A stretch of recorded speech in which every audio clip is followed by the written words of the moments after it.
Hello everyone, I hope you are all doing well today. I will be providing you all a circuit you can perform at home. I will first start off by explaining the exercises and then have a follow along portion. I hope you will enjoy and let's get into the video. First off, we will be performing the marching on the spot exercise. The first key point is to bring the knee up so it is in line with your hip. As we bring the knee up, we want to bring up our alternate arm just as we do when we sprint. If you do not have the hip flexor strength to raise the knee up to 90 degrees, you can bring it up to a lower but more comfortable point. To make this exercise more difficult, we can speed it up. Next, we will be performing lateral shuffles. Some key points to focus on is to stand upright but have a slight bend of the knees. Then we will move laterally twice on one side and twice in the other direction. If you need to, you can take slower steps so it is less impact on your knees. To make the exercise more difficult, we can speed it up.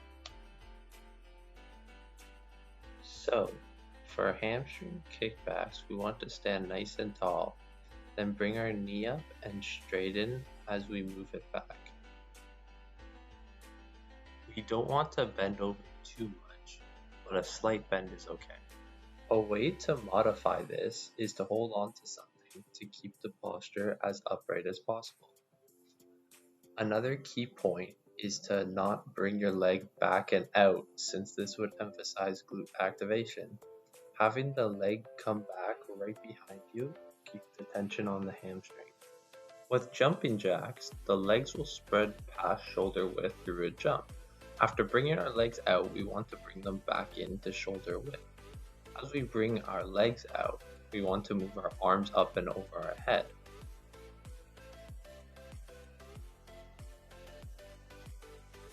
When we put together both leg and arm movements, we get jumping jacks. For bodyweight squats, we want to keep a straight back. We also want to have our feet a bit wider than shoulder width with toes pointing outwards. As we come down in the squat, we want to keep our back straight, heels on the ground, and lower to a comfortable range of motion. As we are coming up, we really want to push through our heels to maximize power output.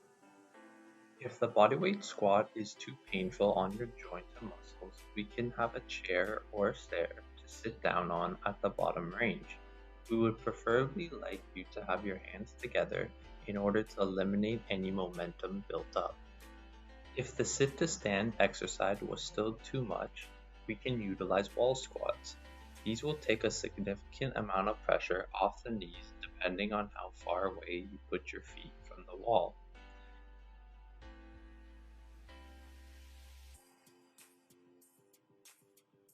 If you cannot hit 90 degrees, then doing a partial squat will help you build a strong base in order to move on to the other progressions.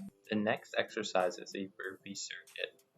Firstly, we want to jump up in the air. As we come down, we want to get our hand in a push-up position and move our legs back. We do not want to do chest push-ups, we want to do tricep push-ups. We do not want to flare out our elbows. We want to tuck our elbows into the side of our body. Also, when doing the push-up, we want to keep our core and legs contracted to maintain a straight line with our body. To make the exercises easier, we can skip the jump and instead go into knee tricep push-ups.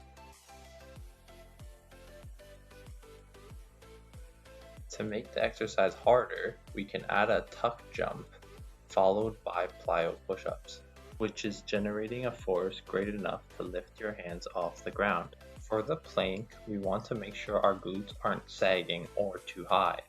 To make sure we are straight, it is important to contract the legs, glutes, and core to make a strong kinetic chain to the body.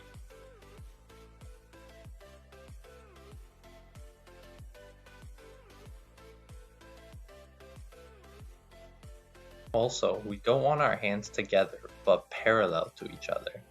A way to make this exercise easier is to go down on your knees to shorten the distance you have to keep tension.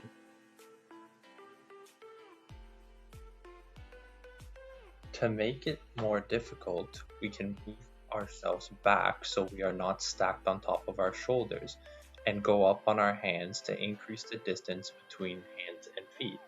For the alternating quadruped, we want to raise up one leg to be in line with our body, and as we do this, we raise the alternate arm.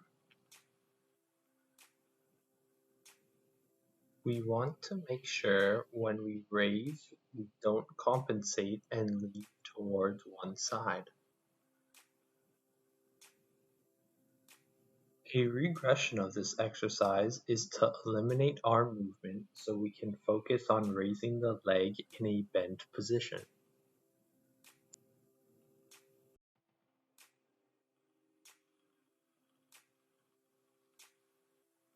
For the dead bug, we want to raise our knees 90 degrees to our hips almost as if we are sitting on a chair. We want to make sure we do not have an anterior pelvic tilt. We want to make sure there is no space between our low back and the ground. A good test would be to see if you or a friend can put their hand underneath your back. As we have the knees up, we will bring our arms up, stacked above our shoulders, and hold this isometric position. The next exercise we will be performing is a glute bridge. We want to bend our knees to a comfortable level.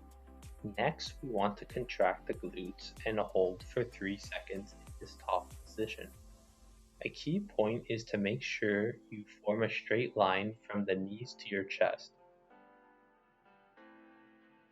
A way to progress this exercise is to do it on a single leg but still making sure everything is straight.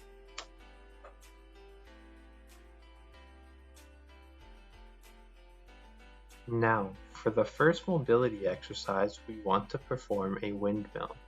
We want to have our arms straight out in line with our shoulders and bend down, having the opposite hand touch the opposite foot, or if you're more advanced, the ground. We want to have our legs further than shoulder width with our toes pointing forward. If you don't have the hamstring flexibility, you can bend the knee of the side you are touching. Now, for some adductor mobility, we want to go down on one leg with the other in an extended position. We do not want our foot pointing up, but to be flat on the ground facing forward. We can use our hands to assist to rock back onto or near the heel and back into the starting position. For some hip mobility, we want to get down into the bottom part of a lunge with our knee at 90 degrees. We start to lean forward while making sure to maintain an upward posture. As we lean forward, the back leg will be stretched.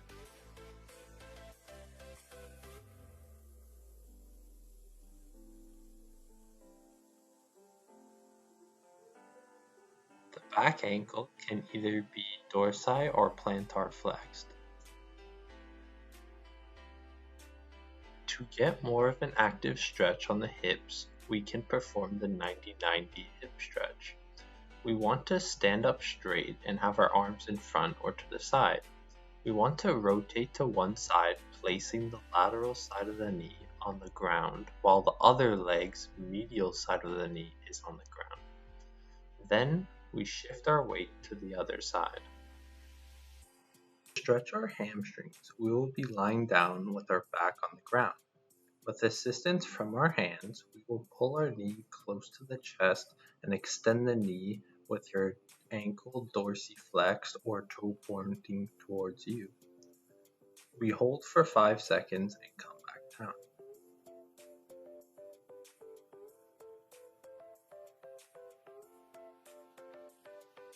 Next, we will stretch out our piriformis or glute muscle.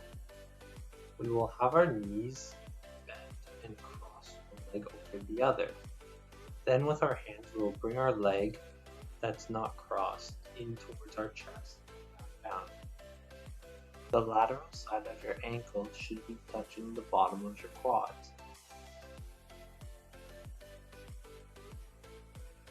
For this active stretch, we will be starting in the quadruped position.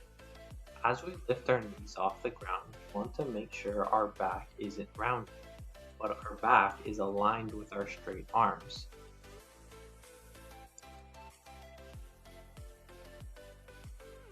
Also, we want to avoid bending our knees too much.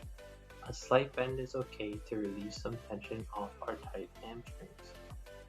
The last mobility exercise is called a prone handcuff drill. We'll be on our stomach with our hands on the back of our head with palms facing the ground. Then we extend our arms to a wide position.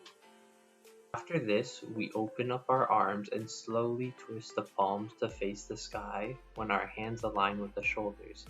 Then we continue the motion until we create the letter O with our hands on our lower back. Finally, we go through the reverse motions to reach the starting position.